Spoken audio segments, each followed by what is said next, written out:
नमस्कार दोस्तों, मेरे चैनल पे आपका स्वागत है। आज की मुख्य खबरें। क्षेत्रीय विमान विकास में मौजूदा डिज़ाइन की वकालत।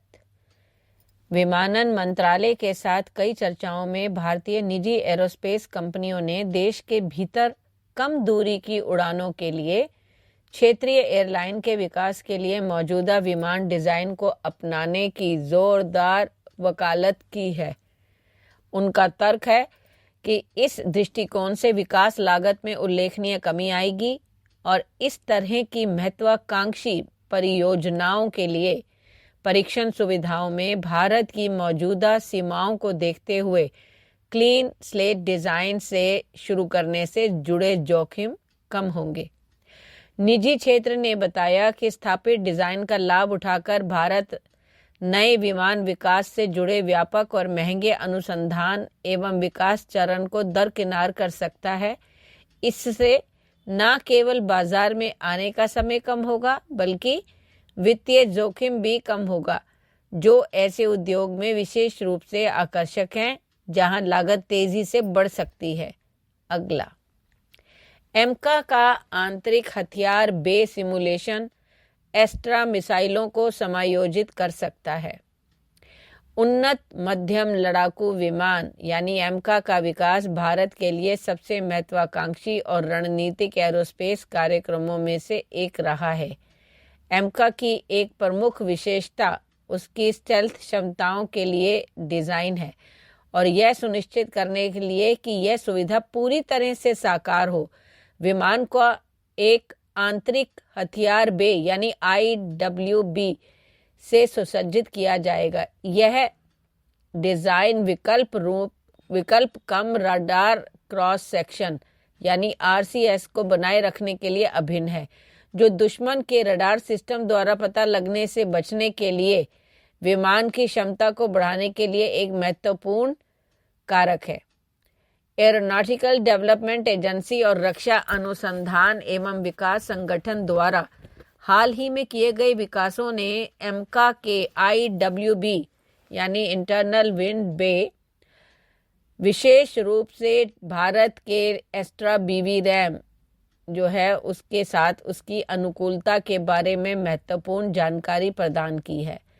व्यापक कंप्यूटर सिमुलेशन और डेटा संग्रह के माध्यम से ADA और DRDO ने पुष्टि की है कि एमका का IWB extra MK1, extra MK2 और एस्ट्रा MK2 मिसाइलों के एयरफ्रेम में किसी भी संशोधन की आवश्यकता के बिना प्रभावी रूप से समायोजित कर सकता है। अगला, S5 क्लास SSBN में SLBM ट्यूब्स की संख्या में वृद्धि होगी। S5 श्रेणी की SSBN यानी सबमर्सिबल शिप बैलिस्टिक न्यूक्लियर पनडुब्बियों के विकास के साथ भारत की रक्षा क्षमताएं नई ऊंचाइयों को छूने के लिए तैयार है। 13,000 टन के प्रस्तावित जलमग्न विस्थापन के साथ S5 श्रेणी की पनडुब्बियां भारत के परमाणु त्रिकोण में एक महत्वपूर्ण प्रगति को चिन्हित करेगी, जिससे एक मजबूत द्वितीय हमला क्षमता सुनिश्चित होगी। इन पनडुब्बियों को 16 बैलिस्टिक मिसाइल ट्यूबों के एक दुर्जय शस्त्रागार को ले जाने के लिए डिज़ाइन किया गया है, जो 5,000 से 8,000 किलोमीटर की दूरी के साथ K5 और K6 MIRV यानी multiple independently targetable re entry vehicle SLBM से लैस है। शुरुआत में S5 क्लास SSBN में 12 मिसाइल ट्यूब लगाने की योजना बनाई गई थी, जिसमें पनडुब्बी के प्रत्येक तरफ 6 ट्यूब होंगी। हालांकि डिज़ाइन को संशोधित करके प्रत्येक तरफ 8 ट्यूब लगाने की योजना बनाई गई है, जिससे पनडुब्बी की क्षमता 16 लंबी दूरी के बैलिस्टिक मिसाइलों को ले जाने की हो गई है।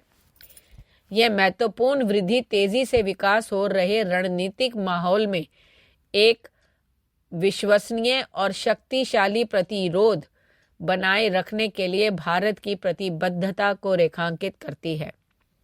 अगला, हाइपरसोनिक मिसाइलों के विंड टनल मॉडल का अनावरण।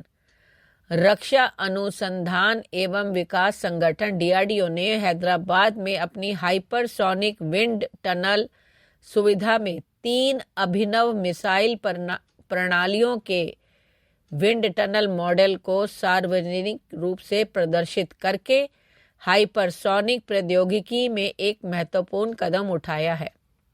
यह कार्यक्रम न केवल उच्च गति वाले मिसाइल प्रौद्योगिकी में भारत की प्रगति को उजागर करता है, बल्कि राष्ट्रीय रक्षा क्षमताओं को बढ़ाने के लिए DRDO की प्रतिबद्धता को भी रेखांकित करता है। प्रदर्शन पर पहला model common hypersonic glide body का है, जो एक हाइपरसोनिक हथियार है जिसे मैक 5 से अधिक गति से यात्रा करने के लिए डिजाइन किया गया है। इसे विकास में सबसे तेज सैन्य परिसंपत्तियों में से एक बनाता है। इस ग्लाइड बॉडी को बहुमुखी बनाने का इरादा है, जिसे बैलिस्टिक मिसाइल प्रणालियों सहित विभिन्न प्लेटफॉर्म से लॉन्च किया जा सकता है, जो भारत को आक्रामक और रक्षात्मक दोनों तरह के ऑपरेशनों में रणनीतिक लाभ प्रदान करता है। उच्च गति पर पैंतरेबाजी करने की CHGB की क्षमता मौजूदा मिसाइल रक्षा प्रणालियों के लिए अवरोधन करना विशेष रूप से चुनौतीपूर्ण बनाती है, जिससे भारत को पर्याप्त निवारक क्षमता मिलती है। अगला, ड्राई कावेरी इंजन 2025 में रूसी उड़ान परीक्षणों के लिए तैयार। भारत के एरोस्पेस क्षेत्र के लिए एक महत्वपूर्ण प्रगति में गैस टरबाइन रिसर्च एस्टैब्लिशमेंट यानी GTRE को अगले साल फरवरी तक गोदरेज एरोस्पेस द्वारा निर्मित कावेरी इंजन ड्राई कावेरी का एक नया संस्करण प्राप्त होने वाला है। यह engine Gromov flight research institute Moscow, रूस में रूस के IL-76 विमान का उपयोग करके महत्वपूर्ण इन फ्लाइट परीक्षणों से गुजरेगा। यह इंजन घातक मानव रहित लड़ाकू हवाई वाहन यानी UCAV कार्यक्रम में इसके अंतिम एकीकरण की दिशा में एक कदम है। ड्राई कावेरी इंजन मूल कावेरी परियोजना का व्युत्पन्न है, जिसे आफ्टर बर्नर के बिना 48 kN का थ्रस्ट उत्पन्न करने के लिए डिजाइन किया गया है। यह विनिर्देश पहले से संस्करणों से अलग है, जो मानव रहित प्लेटफॉर्म को शक्ति प्रदान करने पर ध्यान केंद्रित करता है, जहां आफ्टर बर्नर की जटिलता और वजन अनावश्यक है। गोदरेज एरोस्पेस सितंबर 2022 में इस इंजन के 8 मॉड्यूल बनाने का ऑर्डर प्राप्त करने के बाद इस स्वदेशी प्रयास में सबसे आगे रहा, जिसने उच्च परिशुद्धता वाले एरोस्पेस घटकों में भारत की विनिर्माण क्षमताओं को प्रदर्शित किया है।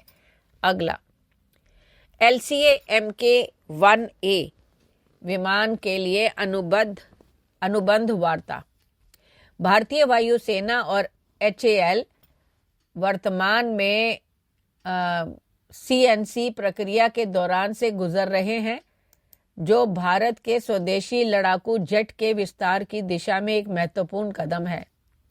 यह कदम भारतीय वायुसेना द्वारा अतिरिक्त 97 लाइट कॉम्बैट एयरक्राफ्ट Mk-1A खरीदने के प्रस्ताव को आगे बढ़ाने के बाद उठाया गया है, जिससे स्वदेशी तकनीक के साथ इसकी लड़ाकू क्षमताओं को मजबूती मिलेगी।